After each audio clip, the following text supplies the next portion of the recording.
Wednesday. Hey, girl, hey.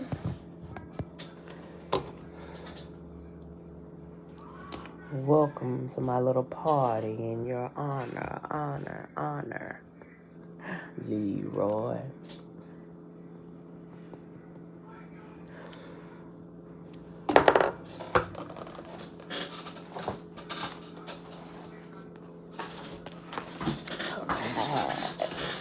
Happy Wednesday, everybody. Happy Wednesday.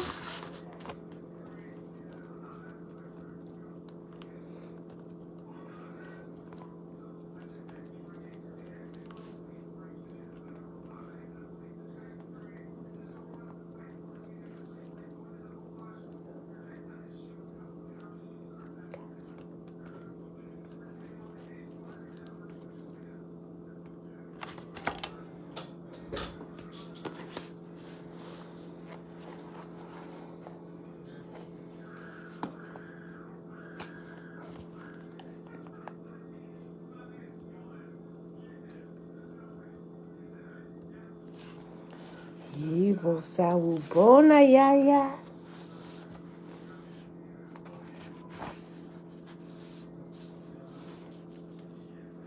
Mom, shalom. I'm putting my paperwork together.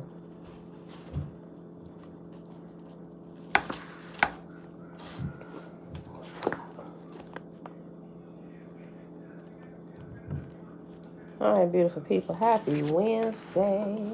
What chapter is this? Chapter 29.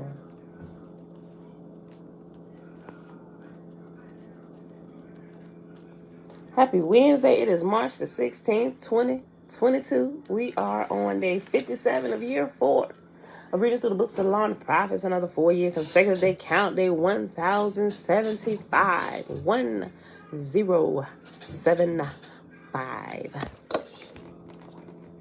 Adjust this. Y'all can't see the top of my head over here on Facebook. Hold on. All right, so today, y'all, we're going to continue reading in the Complete Annunaki Bible in chapter M.1-9, picking up at tablet 5. And we may read like tablet 6 too.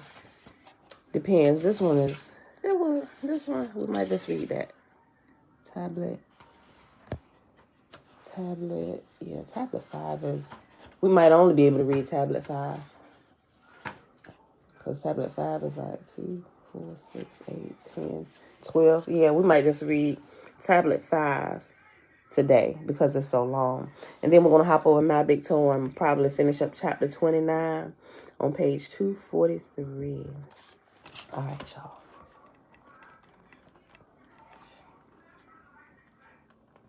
Page number here. All right, y'all. All right, so let's get started. Alicia, what you just sent me?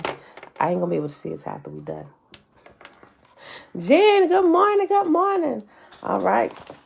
Father, we thank you for another day. We about to get started. Lead us and guide us into all truth as always. Hallelujah.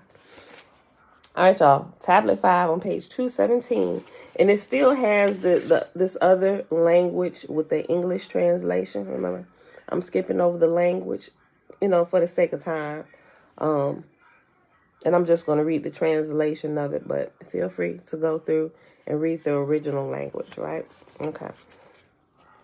My enchanter and my enchantress. Remember, this is, let me go back and read the title of this particular tablet. This is a part of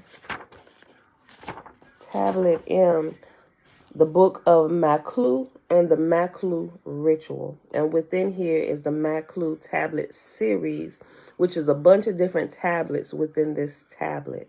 And it's what we would call a lot of this the words and the incantations. These are like to exorcise or to banish what Christianity would call demons or whatever, right? Remember, they're doing the same thing. They just call it different things. Zoe, the Twabu, Auntie Belinda Brown, Grand Rising. Shalom. Okay. My enchanter and my enchantress sit in the shade of a stoop made of clay bricks. She sits doing tricks, fashioning images of me. I send you thyme and sesame, and in brackets it says literally sunflower. Your sorcery is anathema to me. Your words fall back into your mouth. The tricks you now turn against you. The images you made of me, may they now resemble you. The waters of mine you siphon are your own. Your magic spell does not come close to me. Your word cannot reach where I stand. By the incantation of Enki, Samas, and Marduk, and among them the lady of the gods, Belit. Who has tried to commit the unthinkable? Who has ever bewitched heaven or performed magic against the earth? Against the Nergal, the great gods? Who has ever cast magic upon these or spoken evil words against them?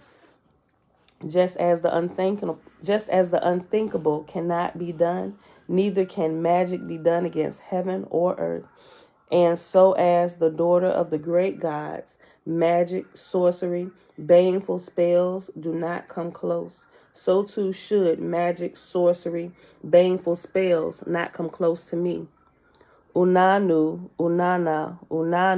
Anana, who is fated are decisions. In front of Nusku and Gera, my image is placed.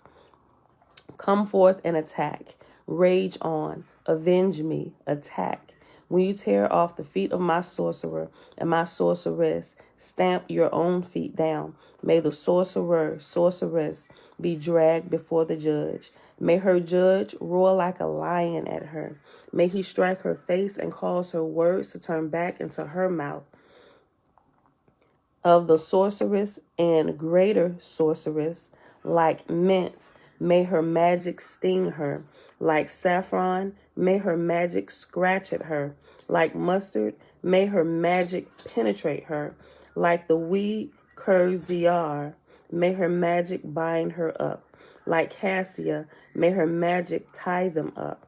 Like thyme, may her magic bind them up. But the seasoning thyme, like Thyme. Like thyme, may her magic bind them up. Like alum, may her magic cover them up. Like pumpkin vine, may her magic strangle them up. Like asafoetida, whatever that is. I don't know what that is, y'all. May their lips swell up. Of the sorceress and the greater sorceress, may the street and pathway give out around them. May the room and chair give out beneath them. May the god of the desert and city fall upon them. May someone chase the sorceress about like a dog with a stick, or like a serpent on the earth, like a chase through a sheep path pass over them, like a donkey's feet when crossing. That probably should have been, hold on. It says like a, but that's bad English. Like donkey's feet when crossing the street, may someone look upon them.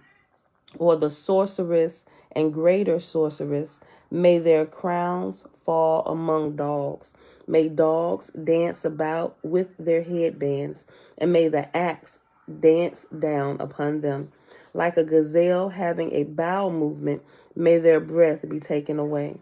What is your name, sorceress, sorcerer, who has worked your spell unceasingly for 3 months plus 10.5 days? I raise up the pride of the mountains, time and the prepared foods of the earth. And this time is like the seasoning time. Trina, hey girl, hey Rita. Good morning. Time and the prepared foods of the earth, acorns and pine cones, that which is full of seed. Yes, my sorcerer and sorceress, I know thee. Come, break their knots, turn their spells into storm, their words to wind. May their deceit be blown away as dust, peeled away like layers of garlic onion, beaten to a pulp like date fruit, and scattered like acorn seeds. By the decree of Ishtar, Tammuz, Nanayah, the queen of divine love, and the Canisura, the mistress of sorceresses. The hate conjured in your magic, you conjure it against yourself. The murder you have conjured against yourself. The chaos you have conjured against yourself. The disease you have conjured against yourself.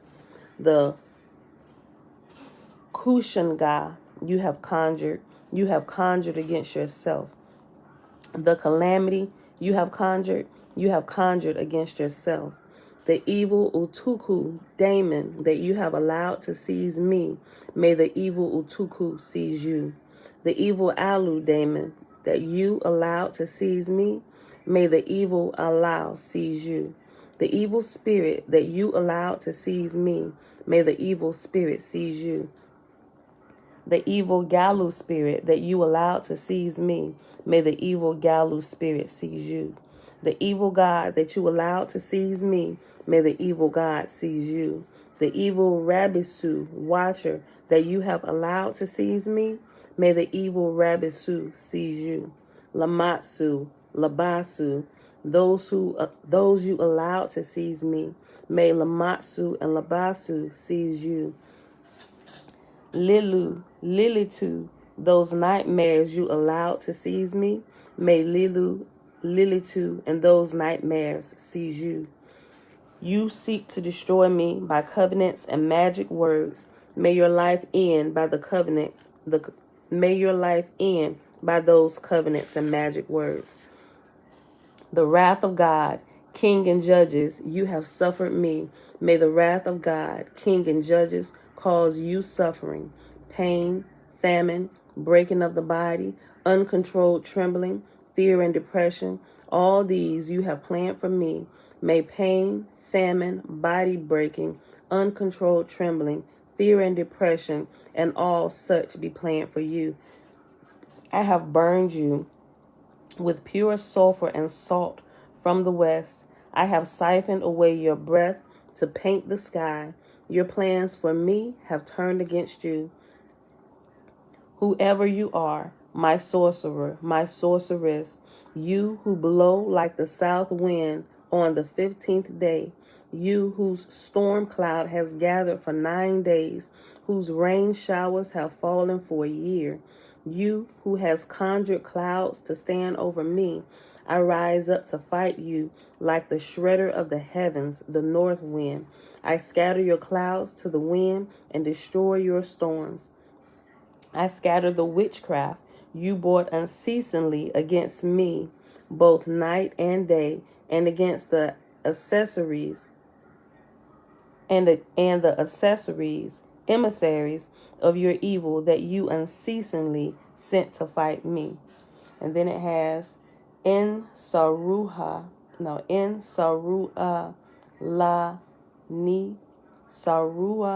Lani, Al Lalu. Then it says unreadable text in the next 26 lines. And it goes to those 26 lines. It still lists them, but they weren't able to translate them. Then it picks back up. Evil warlock, wicked witch, evil sorcerer and sorceress, you whose heart has conjured evil, who have sought out the evil magic, who has bound my lefts with evil incantations, to break my spell and turn your enchantment, I have turned toward the word of Enki and Marduk, Asaralidu and Gira. In water springs, I have brought peace to your heart. I have soothed your upset liver. I have dispelled your quick anger. I have confounded your mind. I have destroyed your plans. I have burned your spells. I have numbered the days of your life. The Tigris and Euphrates rivers will not pass. The Tigris and Euphrates rivers you will not pass. The moat and aqueduct you will not pass. The inner and outer walls you will not climb. Okay, I saw some popping up. Ali, Shalom. The gate or entry to the place you will not pass. Your spells will not approach me. Your word cannot reach where I stand. by the decree of Enki, Samas, Marduk, and the supreme mistress of the gods. Fierce, raging, ferocious, overbearing, violent, evil are you. Who but Enki can calm you? Who but Marduk, Asalaluhai?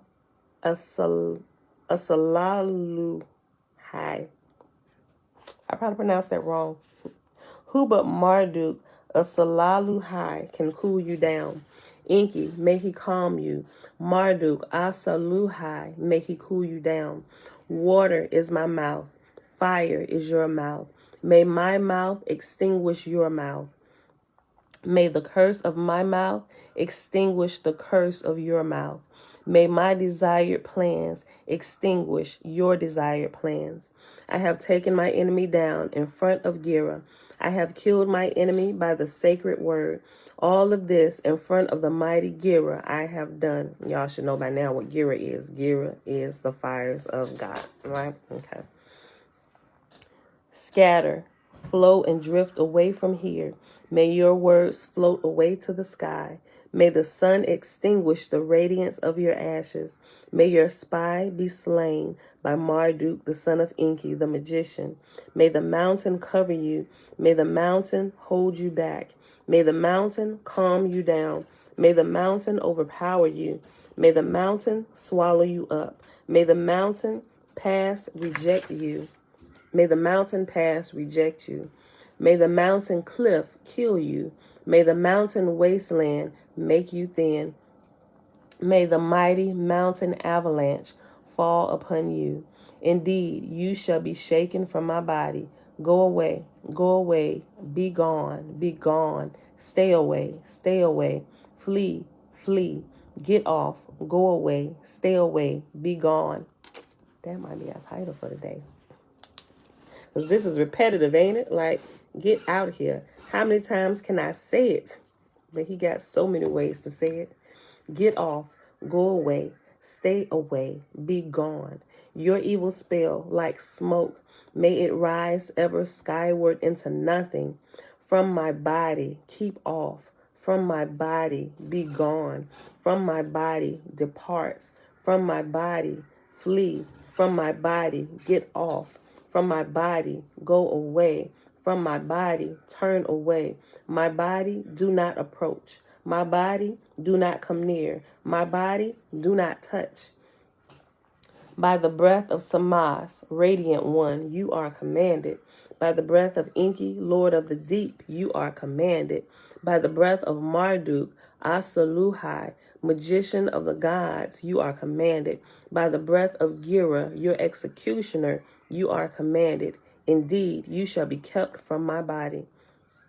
And then it says, the first line of the next tablet in the series, Enlil, Ka, Kadi, E, Panua, Umu. Tapu, 5, Kam, Maklu. Here ends the 5th tablet of the Maklu. Where we at? So about 18 minutes to read that. Well, probably more like 15 because we talked for like 3. Okay, tablet 6. Enlil is my head, the face that meets the day. And it all of this through here, y'all. It has this other language. I'm just reading the translation of it. Enlil is my head, the face that meets the day. Uras, the perfect God, is my protecting face. My neck, the necklace of Ninlil. My arms, the crescent swords of Nanasin. My fingers become tamarisk of Anu. My bones become the Ijiji. They do not allow sorcery to penetrate my body. Lugalin Dina and Latark are my chest. My knees, Murah, my feet, which carry me, are each Lamu. What is your name, evil God, you whom my sorcerer and sorceress have conjured to kill me? When you arise, do not move. When you are asleep, do not awaken. May your words become a bitter apple for God and King. I sat at my door, mighty Gura, avenger of Anu and the messenger of the gods, Nabu, Sukal. Let me read that again.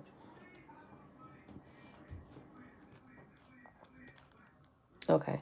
I sat at my door, mighty Gura, Lugal Gira, avenger of Anu and the messenger of gods, Nabu, Papsukal also.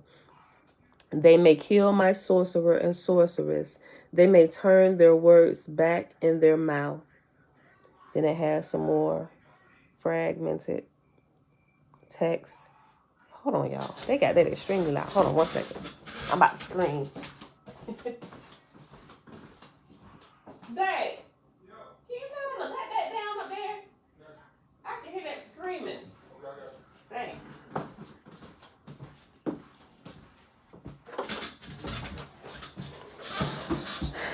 Look, we did try to fix my rickety chair yesterday.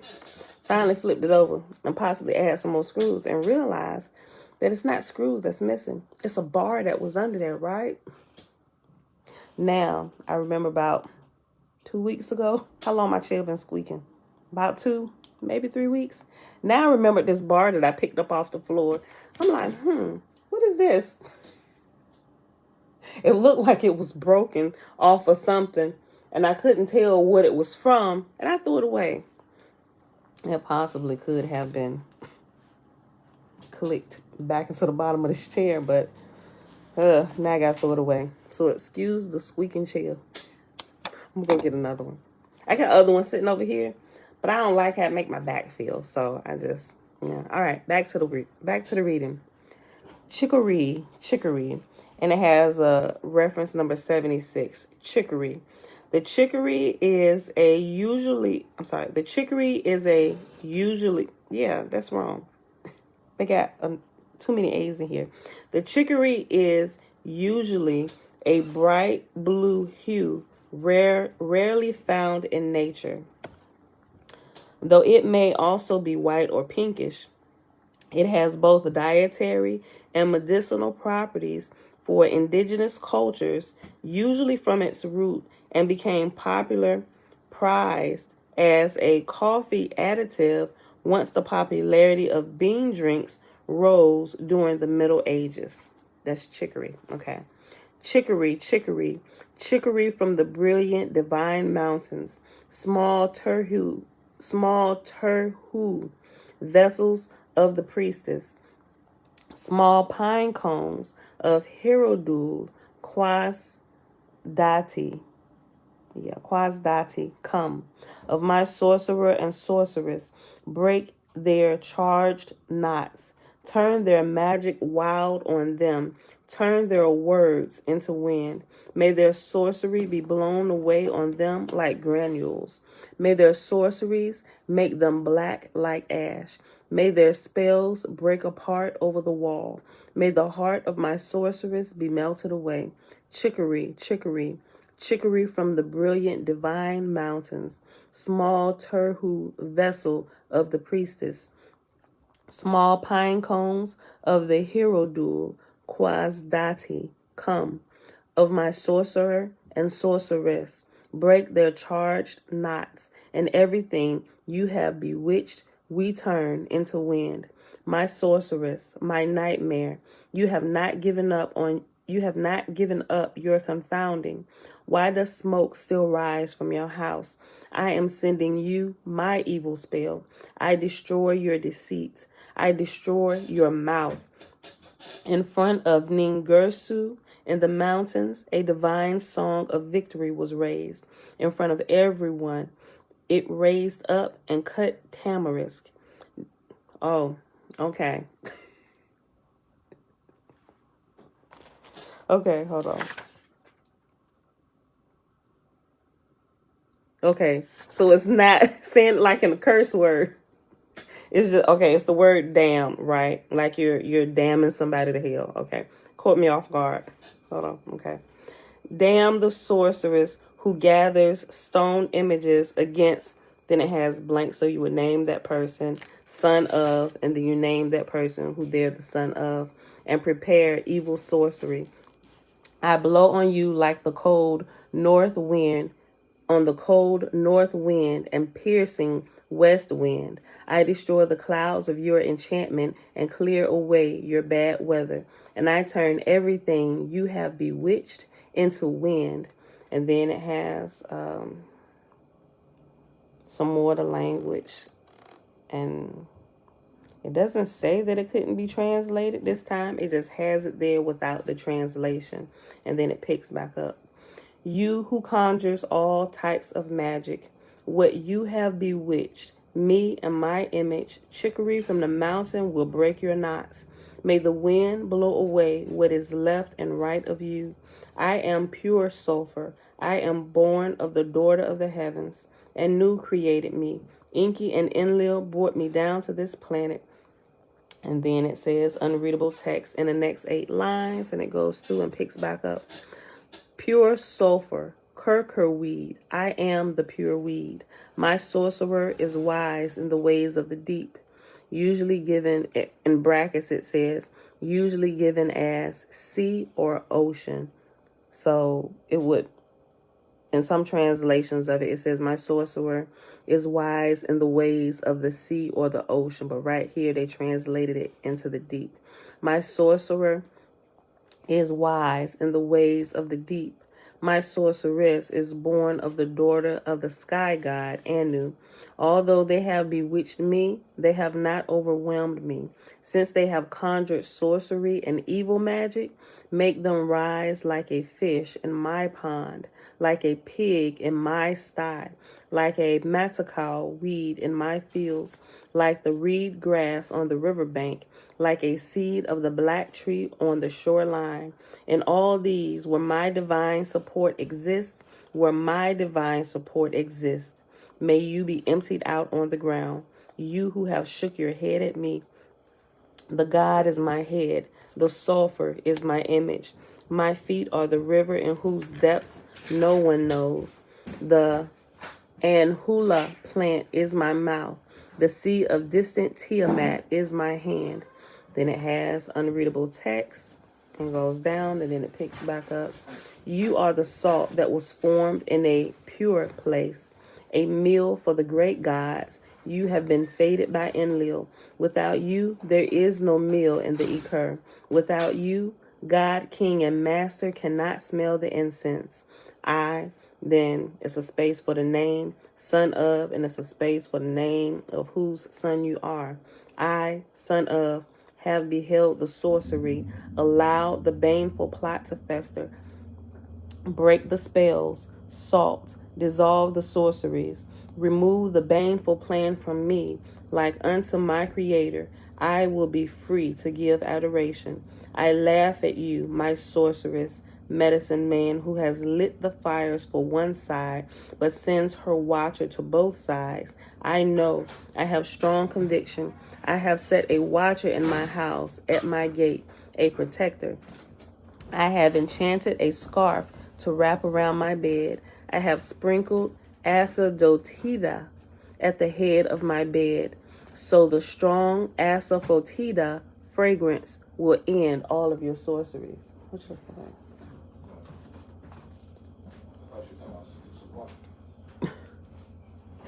Then it has the language without it being translated, and then it picks for a few lines, and then it picks back up. My sorceress, evil informant, I laugh at you. You who blows back and forth over the lands.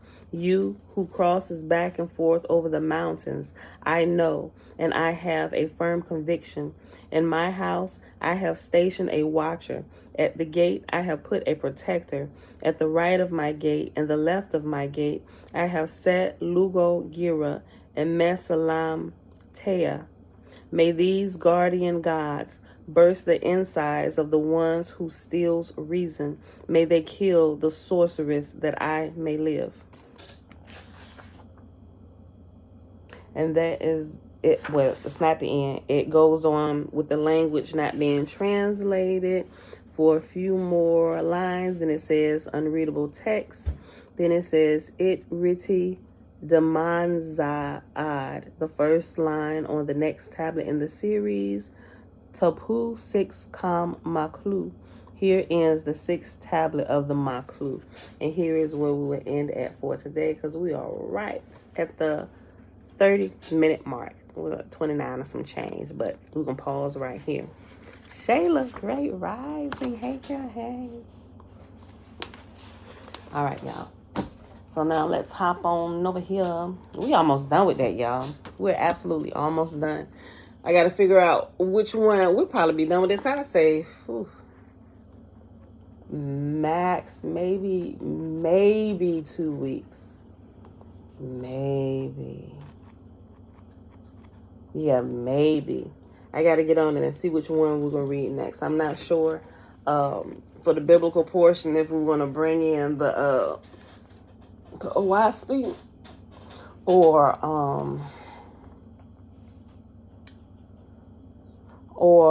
another Sumerian tablet book with the translation.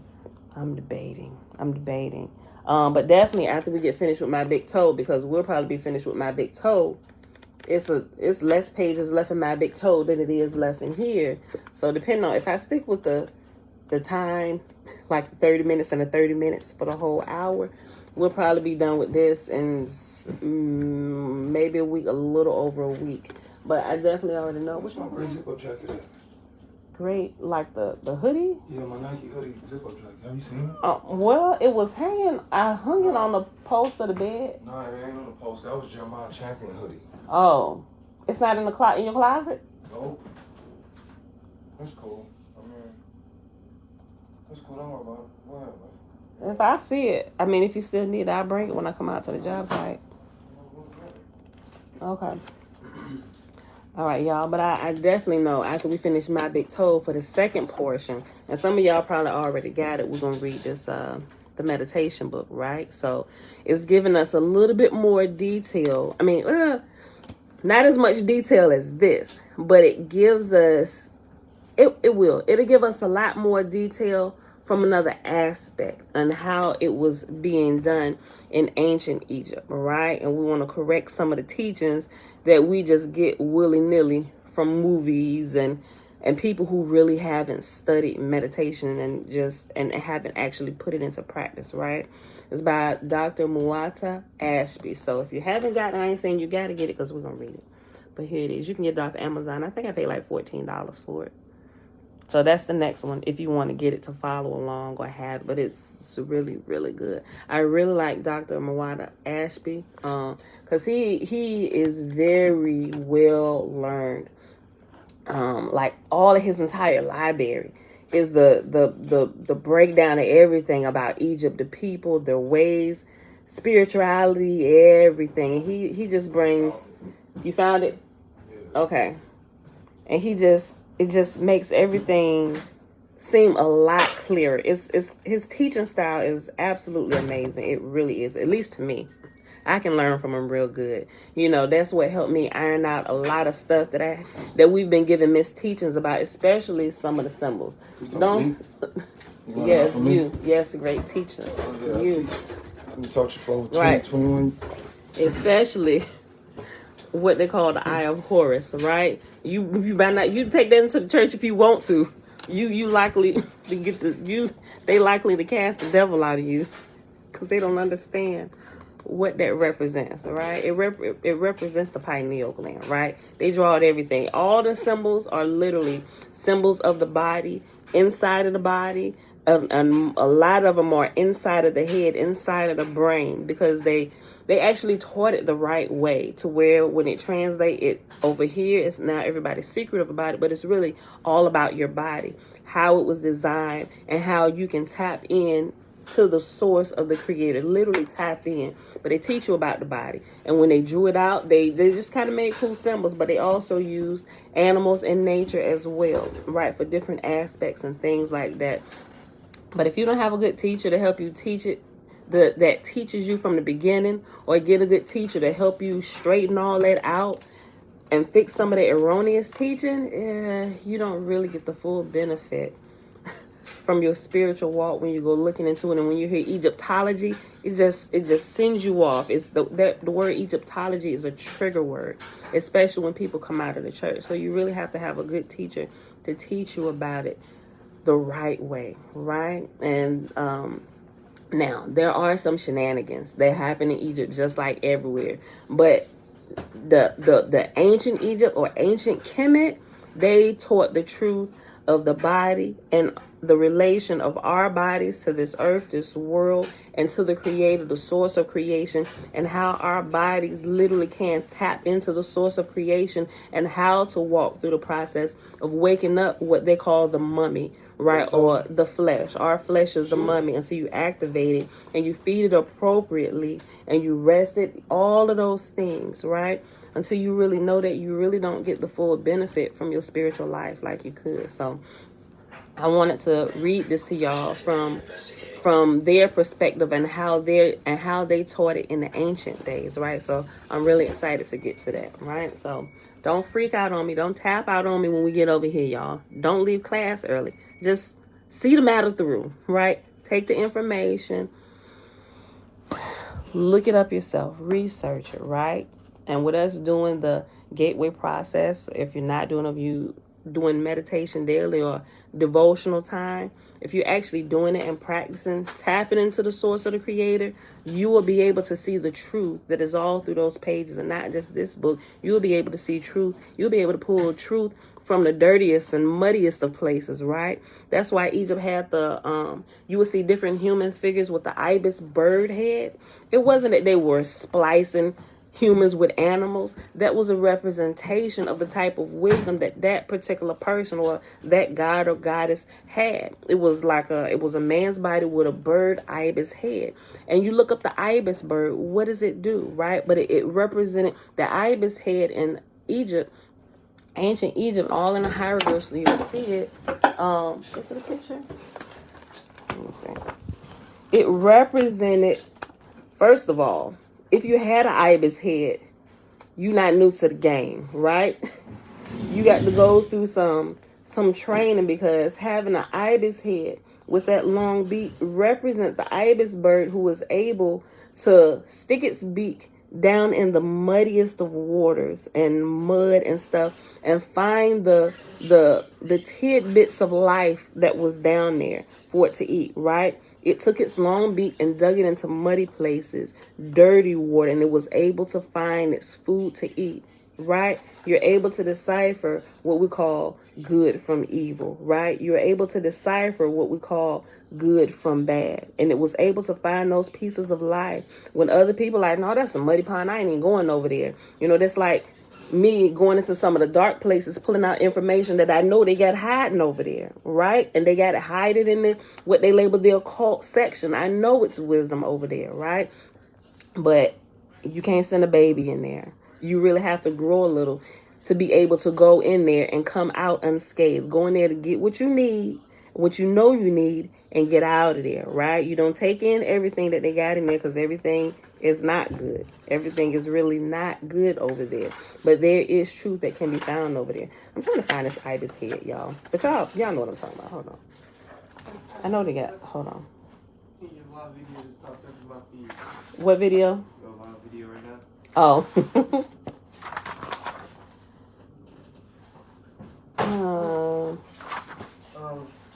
They got a whole bunch of symbols. I'm trying to, but just look up ibis, y'all. Ibis bird, ibis bird head, and you will see. It's probably I know it's in here. It's in all of them. I'm just trying to find a page where the picture ain't so small, because they got smaller ones. But anyway, just look it up. Matter of fact, when we get done, I'll put an ibis bird. Matter of fact, and it'll tell you about the ibis bird. I'll post it in the community section. Mm-hmm. Yes. Okay. So it's going to take me forever trying to find a bigger picture. I know I got bigger pictures of it in some of my other books from him. I had a question. When it comes to how... Is this appropriate for live television? Yes. Is there... Okay, the whole thing with the human, well, with the body and the soul or spirit, whichever one, I don't know if they're two things. But anyway, that...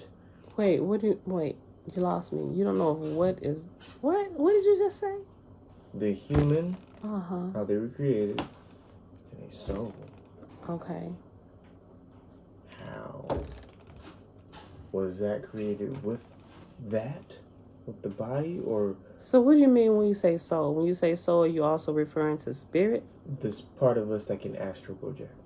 The spirit. Yeah. They are two separate things. Yeah, I'm wrong. We down here. was V just a natural force on the earth that they was able to track with these things? You want to start with human married? I saw the email come through. Same time creative. Somebody got to push back and push forward. Well, that's when we doing it for creative, right? Yeah. Well, I can't do both projects. I can't do BCE and creative at the same time. We just told them about how we schedule. So they just came back. So I'm going to go back. I got to go talk to Don. They probably wouldn't have said nothing if we hadn't said nothing yesterday. Now they probably own it. Because they know who they're going to get to. Come on, Jeremiah. We'll talk about it. I'll talk once you finish. Okay. Okay. All right, let me see. We'll finish this conversation later, Jeremiah. Get to work. Get out of here, son. All right. All right, babe. All right, y'all. So we... I think I burned everything until it can't be very fast. A little too fast. You're not really good at breaking things down. Absolutely, don't be trying to teach that girl nothing. No, it's just like if somebody passed away, I would just say it and come out with it. And well, what is it? How is it going to help them if they're passing away and if they don't know, if they haven't already been studying it? I don't know how to break it down in That's like faster way. Bro, he got hit by a bus. I'm sorry. Like, oh my God, why did you have to break it down like that? I don't know. It's just that's what happened. See, Jeremiah be learning stuff without actually fully learning it before he try and go teach his friends, and now they got all kind of questions that he can't answer. And he want to come back and ask me. I told her the parts that I actually knew, which were the beginning parts, which I don't do. Everything else I didn't talk about. I specifically told her I don't know the rest of this book. Boy, get out of here. Go to work. Get out of here. You know what my proof is going to be? You're dead about to start. Matter of fact, he ain't going to beep that horn. You're going to hear them wheels peel away. Close my door, please. Thank you. All right, y'all. So we paused yesterday before we got to this next little shorter side. So let me go back up. One little paragraph. Then we'll go back through it, and I think we'll finish this. Oh, yeah, we'll finish this. Okay. Hold on. No, let me go up to...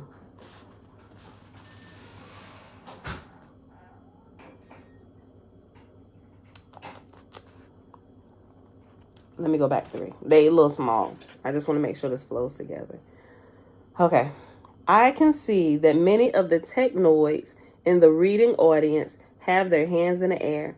If the state change is smooth and continuous in the form of sin, and in brackets it has WT, for example, the smallest practical unit of time can be reduced to the smallest discrete portion of a state change, triangle WT, that AO can consistently and accurately measure or be aware of. However, that is a technical detail that is of little importance to the big picture.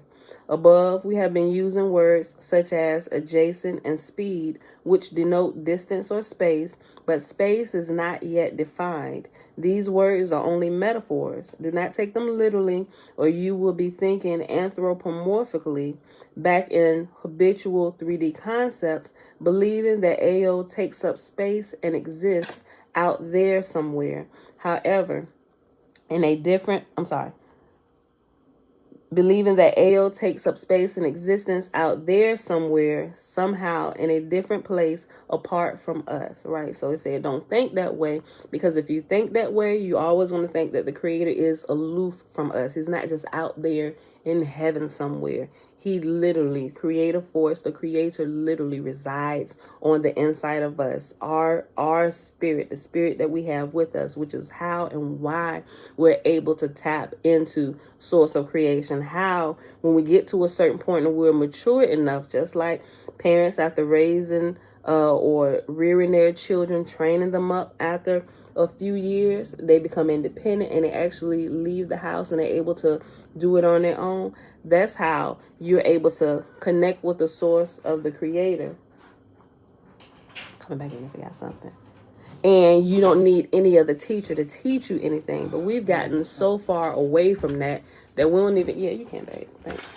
That we don't even know how to tap back into that. And we go searching for physical teachers all the time. Now, granted, you need them for some things if you're learning a new craft or whatever. But those things, actually connecting to the source or connecting to Yah or God or whatever term you choose to call the great Creator, right? A lot of us don't even know how to do that. We've been handicapped a lot of time from birth and on through life, and teachers who are not fully aware of who and what we are, right? And how we operate and how we were created to operate and grow. Right? Okay, so if you believe that way, you're in error. Don't think of the Creator as being far off from us, right? Like scriptures say, it is nigh unto us. The kingdom of heaven is nigh unto us, right? The kingdom of heaven resides on the inside of us. The kingdom of heaven is within you, right? That is one thing I fully agree with from the New Testament, in and out, through and through. The kingdom of heaven is within us. Like my son said, he walked in the kitchen today. He said, Mom, my 7-year-old son, Isaiah, walks in the kitchen. I told you about this. He said, Mom, people think, and it's just out of the blue. I wasn't even talking to him. He wasn't even woke like during the mornings where we were having conversation. My husband, oldest son, he just walks in the kitchen. Right after I got done doing a morning video a couple months back, he said, Mom, people think that heaven is up there and heaven is in here. I said, well, what you say? He said, people think that heaven is up there, but it's in here. And he just turned around and walks out the kitchen. And I was just flabbergasted, just staring at him, watching the back of his head and body just walk away. And I'm sitting here thinking, and for one, I had never put it in those words before. So now I'm sitting here thinking, no, he do too much moving around to even come sit and listen to me. He ain't listen to my videos. He got nothing to listen to my videos on. I know I haven't even said it in those words. I'm like, and we don't even read the New Testament out loud anymore for him to even hear that. And I'm just like, who is this child that resides in my home that has come from my loins? Who are you really? And all of my kids, they got some spiritual theme, all of them, going on about them. And it's like, who are you really? Who has been entrusted to our care, right? So I treat them like I don't treat them like children. I show them the same respect I would show to adults. Sometimes y'all hear us arguing and stuff, and I go back and forth with my 5-year-old daughter. Listen here, little girl, but I try to I try to keep myself aware. Some people just think about their children like, oh, you belong to me, you my child. And granted, they came from your loins, right? This is how they got to this realm. We were just a portal that they came through, right? And we're literally just to be their teachers until they're able to connect back to source, connect back to Yah on their own, so that they can literally be led and be taught by the Creator directly, right? So I when I relate to my children, I always try to keep that at the forefront of my mind. You don't really belong to me. You've just been entrusted to us, right? And so I just, y'all get what I'm saying. Okay, let's hop back to this. Okay, so the Creator is not, or Ayo is not aloof from us somewhere out there. Ayo, Yah resides on the inside of us all the time. It's always been there, right? Okay. Above, we have been using words such as adjacent and speed, which denotes distance or space, but space is not yet defined. These words are only metaphors. Do not take them literally, or you will be thinking anthropomorphically back in habitual 3D concepts, believing that Ayo takes up space and exists out there somewhere, somehow, in a different place apart from us. Consider the speed of your thoughts. The space between consecutive or adjacent ideas, or the patterns of thought in your skeptically open mind. Think about multiple, simultaneous, or regularly occurring thoughts, and about having thoughts simultaneously exist in the foreground and the background of your mind. Great big thoughts and little tiny thoughts are not spatially large or small. We must guard against imposing our extremely limited 3D conceptual patterns, as well as our sense of time and causality on Ayo. The constant evolutionary pressure to maximize profitability by reducing entropy made Ayo progressively more complex and self-aware. Biological organisms went through a similar process. The more awareness and complexity an individual or entity or system creates through evolution, the more potential states and possibilities there are to explore. Learning, growing, and evolving are often accelerating processes. The actualization of a given potential gives birth to a greater potential that gives birth to an even greater potential that, because the birth, survival, propagation, death process, which absorbs an enormous amount of our time and energy within physical matter reality, is not part of the consciousness evolution process. The acceleration of the evolutionary process is much greater for a consciousness system than a biological one. Without a body to drag around and care for, AO travels light and moves. Excuse me, y'all. I was drinking a bunch of water. Without a body to drag around and care for, AO travels light and moves fast within a much larger set of possibilities. For example, education and learning is a bodiless process that obviously accelerates. Given a constant level of intelligence, the more someone knows and understands, the more quickly and readily he or she can know and understand additional related material. The rapid increase in the complexity, value, power, and pervasiveness of technology provides another clear example of a bodiless evolutionary process, the expansion of knowledge and technical expertise that clearly demonstrates evolutionary acceleration. And that's where we pause. But that's also where I was talking about how when you get past the learning curve, your learning speeds up, and it's like you become like an expert or a genius overnight. Jay Shalom. Okay, so now it's going to a little set aside explaining a little bit further what he just talked about.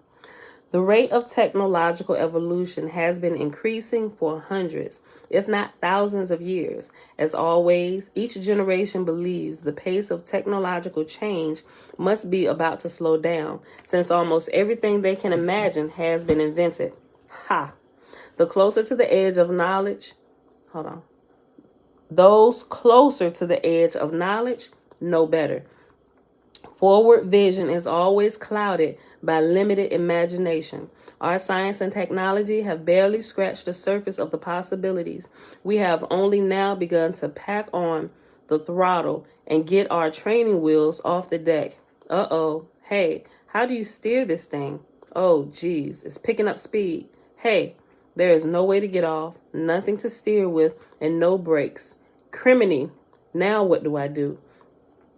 What we need to do is obvious. We must learn very quickly how to guide our rapidly accelerating technical know-how with some hastily gained and applied wisdom before the opportunity to do so is lost.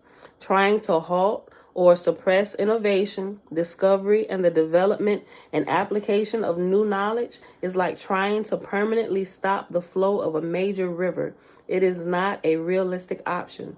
Social and economic forces, religions, governments, unions, corporations, and various social movements have never been successful in slowing technological process for very much or for very long.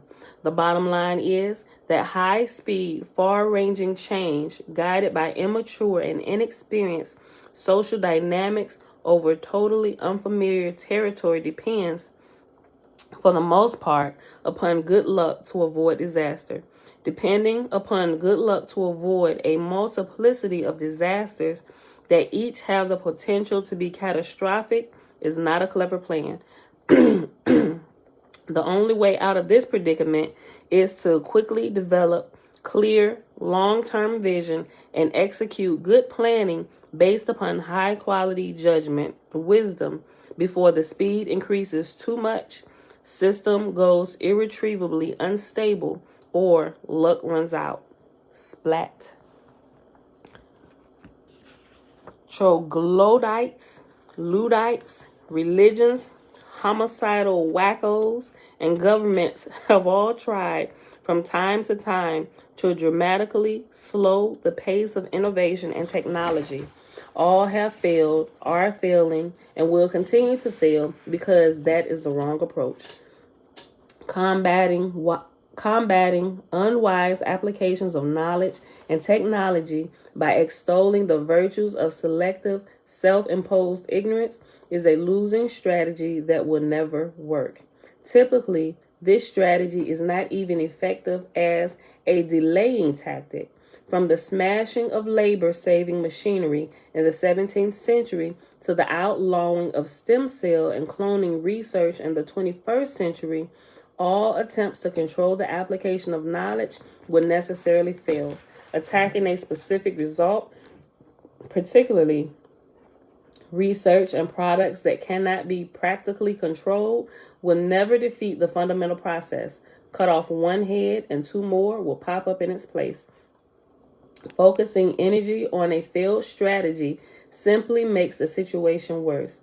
Attention is directed away from the real problem while the available time for implementing an effective solution is squandered. A head in the sand always leaves the unprotected butt waving in the air. Great potential. I don't know, that might kind of be part of our title today. Great potential is a double-edged sword. We are all passengers in this local reality rocket where the technological manipulation of our internal and external environments may soon produce more dramatically accelerating change. We must depend upon the quality of our political, ethical, economic, technical, and philosophic institutions to grasp the opportunities and deliver their advantages while avoiding the pitfalls. Before you begin lamenting the incompetence of your public institutions, you should understand that quality, understanding, and wisdom are individual attributes. Let me read that again. Before you begin lamenting the incompetence of your public institutions, you should understand that quality, understanding, and wisdom are individual attributes. The quality of the individuals within a society defines the quality of that society's institutions, right? We got a corrupt government, it means we got corrupt people in seats that shouldn't be there. Governments are only corrupted by people. It tells us a lot about everybody else's government. Everybody's government, including the one we currently reside under. There is no one to whom you can pass the buck. Collectively, the citizens of planet Earth more or less get what we deserve. The average social, economic, educational, or government institution reflects the quality of the average individual that produces and populates it. You individually are either an integral or active part of the solution, or you are a part of the problem. There are no innocent bystanders. The onus is on everyone to substantially raise the quality of their personal consciousness. And it's always been my thing, even since hold on.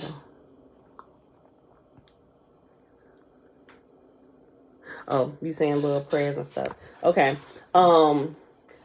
Even in the last, I ain't gonna say just the last few years, maybe like the last, I can't necessarily say decade, at least the last 5 years, I've definitely been of the mindset that if our government changes, we can't just sit back here and pray that y'all change it, right? It's the people who praying that probably should be preparing themselves. If they're more righteous than those who are currently holding the seats and they can't be bribed, right, then they should be the ones preparing for these offices to uproot some of these people, these long-term these long-term seat holders, right, seat warmers. Ain't nobody fighting against them, going up against them to take their seat, right? We see kind of the main ones with the elections every 2 to 4 years or whatever, right?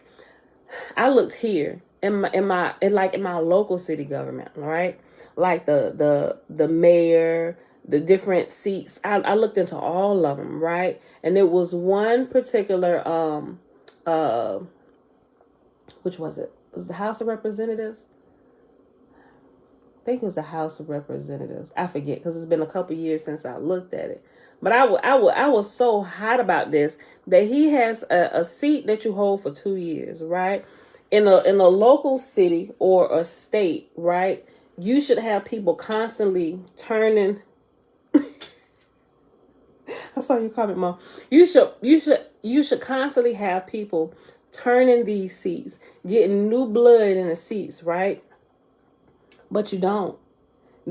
Although you have government being taught in public school, they ain't really, they're not teaching you how I think they should be teaching you, right? If you're going to teach government, at least offer the portion of government for those who want to go in government and train them appropriately. Now, you may not get that good training from the public school system. They may not have the funds to hire somebody that can teach you about ethics and ethics in government, and how when you get in there is this clique of governmental workers and politicians and lobbyists behind the scene waiting to bribe the new blood they get in there to get a little bit of dirt on you.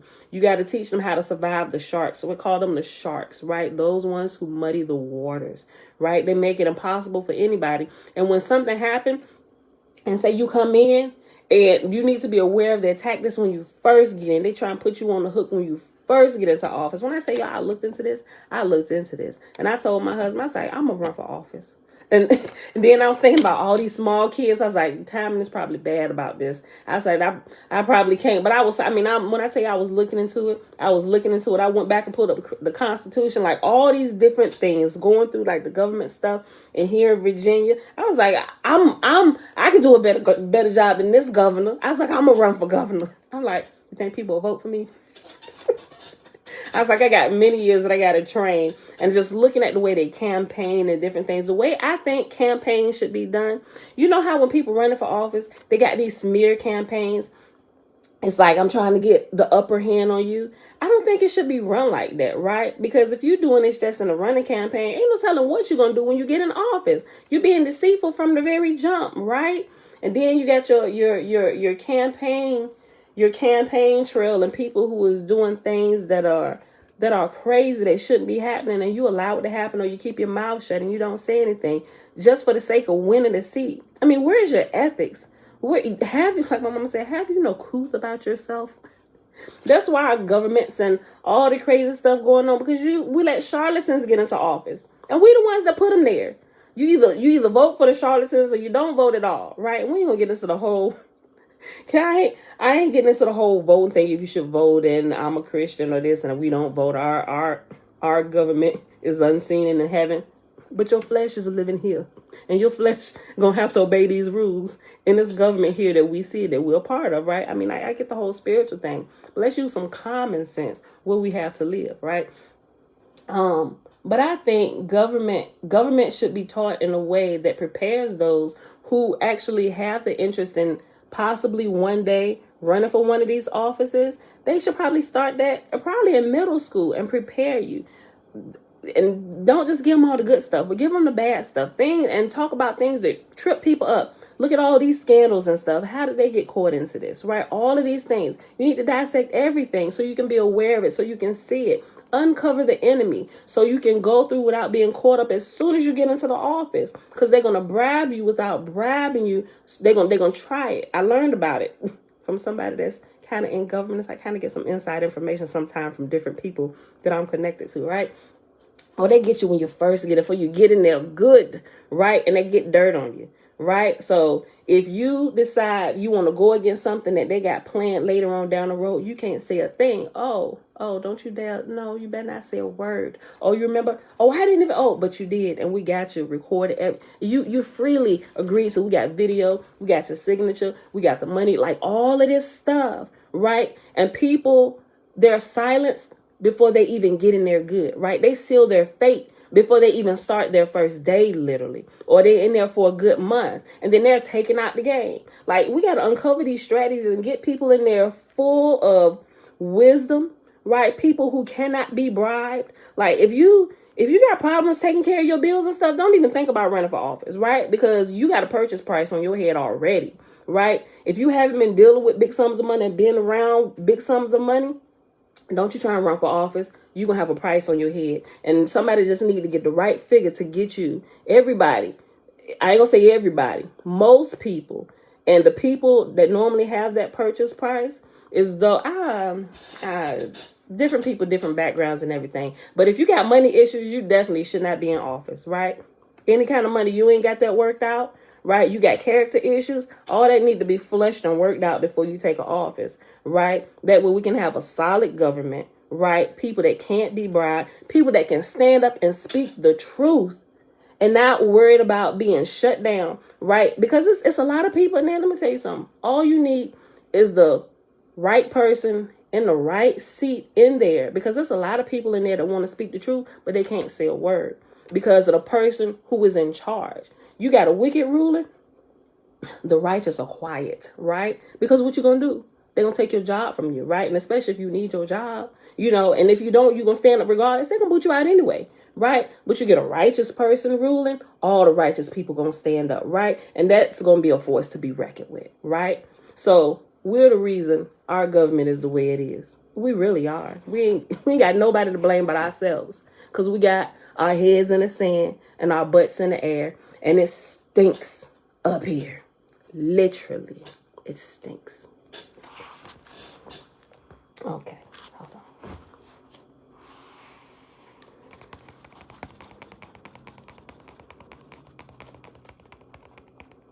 Where'd I stop at, y'all?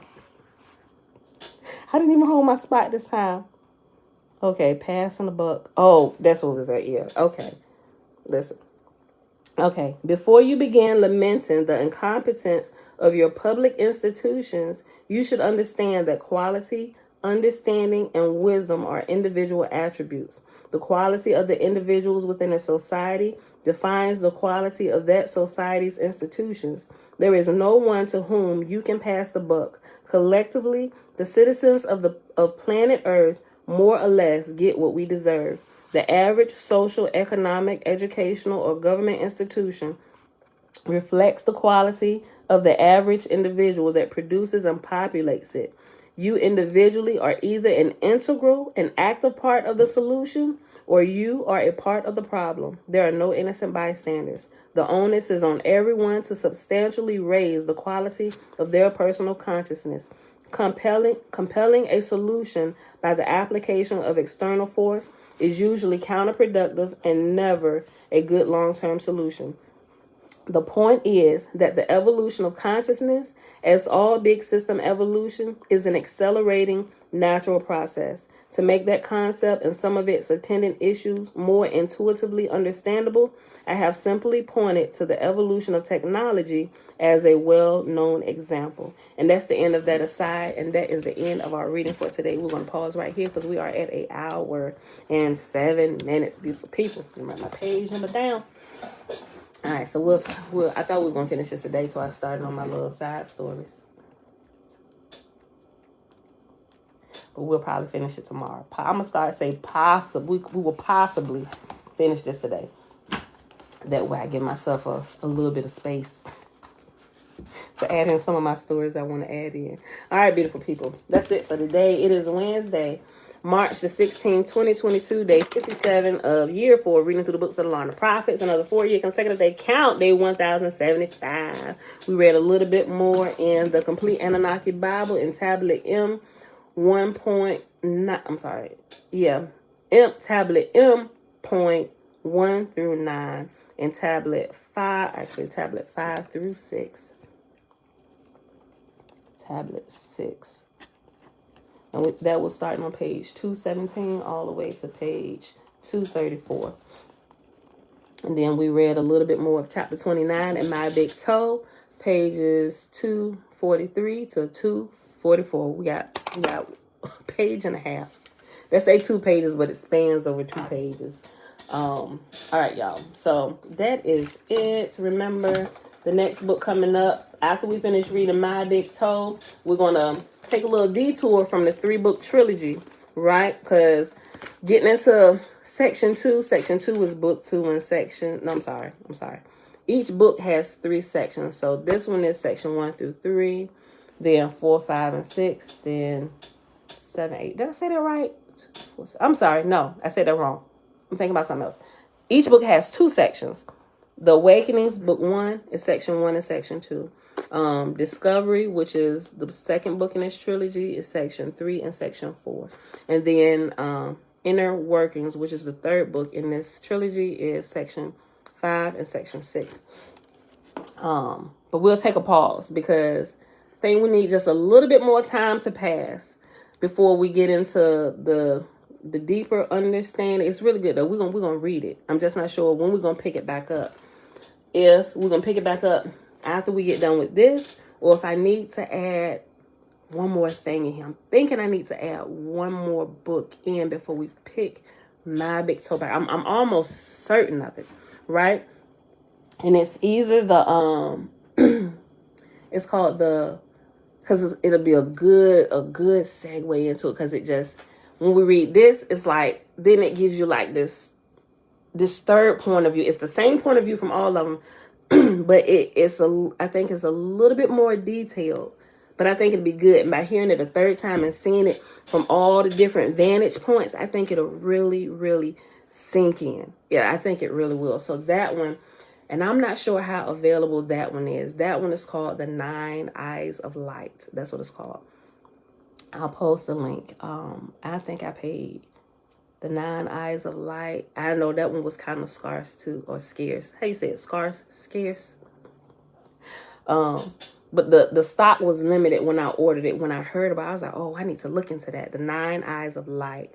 And it goes into a lot of detail, and it really, that one is so good, and how it breaks the body down. It's literally like an education in itself on the spirit, the soul, and the body. And it goes into the words, the ka and the ba, and how when they merge, like all of this stuff, it is so good. I'll share the link for it just in case you want to get it. But I'm almost thinking once we get done with this, before we pick up my Big Toe trilogy back up, we probably need to add that one in, right? So, but yeah, so like I said, I'll share that. Hold on, put 9 Eyes of Light. I'm gonna have to do it shorter because I gotta get out of here. That way you guys can look into it. I ain't saying you gotta get it. You don't have to. And I don't think that one's on Audible. At least I haven't found it because I've actually been reading it, And it's a thick book. But it's chock full of information. Like, it really should be a school.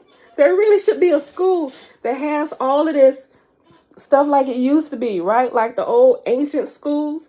And like, granted, you go to school now, you learn reading, writing, and arithmetic and stuff, and some stuff is just like, sometimes with some of the good skills and stuff and training, it's some stuff that I think that could be better. It could be adjusted. That's my perspective on public schools. If I was in charge of the schooling systems or had any kind of major input, I'm like, let's adjust history. Let's adjust government. Like, what y'all got, scrap it all together. Matter of fact, scrap the way you teach math too. There's a better way to teach math. We'll go back to the ancient ways of teaching math, right? To where that we become like now that I'm learning some of this stuff, I was like, oh, I really wish I was taught math the way the ancients were taught it, right? Because they were able to calculate how they learned.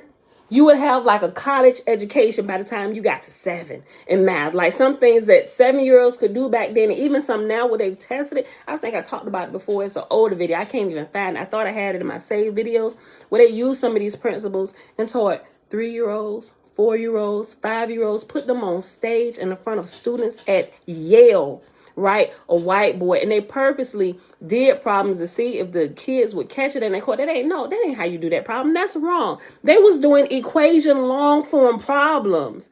He said, oh, it's wrong. They said yes. Like all of them. Look, they had a here's what they did. They wanted to show the world. I'm going to look for this video again, y'all. I had it saved, but I think they completely removed it. And it's one of the ones that I didn't download to my computer. But they wanted to prove that nobody, no race is incompetent. It's all about the teachers and the environment you put them in. So what they did, and they just happened, this is what they did. They just chose to take black kids, young black kids, who they label at risk, right? Because if you learn about some communities or ghettos or whatever, they say these are the children who are most at risk, and they get poor quality education, and there's like, oh, they're possibly inferior. And this was a Caucasian gentleman who was telling me, he said they are not inferior at all. He said, and I'm a prove to you, it's the environment and their teachers, right? He said, but these children are geniuses, and they went through, and they specifically chose the children who were the most at risk, had the most horriblest, if that's what, the most horriblest grades. It was like they picked the worst, the best of the worst, or the worst. You get what I'm saying? The worst of the best, the most worst cases, so to speak. They grabbed them, and they put them over here, and they began to teach them, like even from a younger age. They had 4-year-olds. That wasn't like a 3-year-old. That was 4-year-olds, 5-year-olds, 6-year-olds, and then they had another group a little bit older. And they taught them the same way, and how to just different things about math. And they picked up on it really, really quick. It really depends on your teachers, right? And your environment. And so they put these kids, these at-risk Black kids, on stage at Yale, right in front of some of the, in you had the Yale students, and you had different people, big wigs, who were sitting in watching this. And so they talked to him, and he said, okay, we're going to do some math, and we're going to go through. And it started with a couple little small problems, right? Everybody know these kids know what 1 + 1 is. So they kind of built it up a little bit. He said, okay, so what if I do this and I add this to the equation? None of the kids flinched. None of the kids were none of them zoned out, And so they got to I was like, this is crazy. They're not going to be able to answer. And I'm sitting here watching this, and I'm like, get out of here. And I'm looking for stuff. I'm like, yo, no, these kids know this. And he said, I want to prove to you that they know this. And that's what he said. That's when he started doing wrong problems, right? Because, you got the educated minds out here that's been trained in this, and they can do it. But they were baffled. You should have heard the audience while the kids was up here correcting his wrong equation on the board. I'm like, what am I doing with my life? I was like, I am not qualified to teach my own children. I was like, I don't even know what they just wrote. First of all, I couldn't tell you that the problem was wrong, because I don't know how to do the problem myself. But these babies up here correcting this equation, it freaking blew my mind, right? So I'm like, Pam, we need to step your game up. First of all, you need to start. Look, who used this program? I'm like, I'm sending my kids through this program. I need to sit here with my laptop and create me an account. Okay. Start at kindergarten, please. And I need to go through all of these things myself over again. I'm like, oh, this is crazy, right? So it really does. We are absolutely created amazing. And it doesn't matter what race we are, what color, right? It just, and I forgot how I even started on this. But anyway, that's my side note. But I'm just saying, if we could get past some of the things, a lot of the things that trip us up, we would grow expedition. I'm trying to use big words. We would grow amazingly fast. That's what I get for trying to use big words. I mean, I can use big words, but some of them I forget how to pronounce.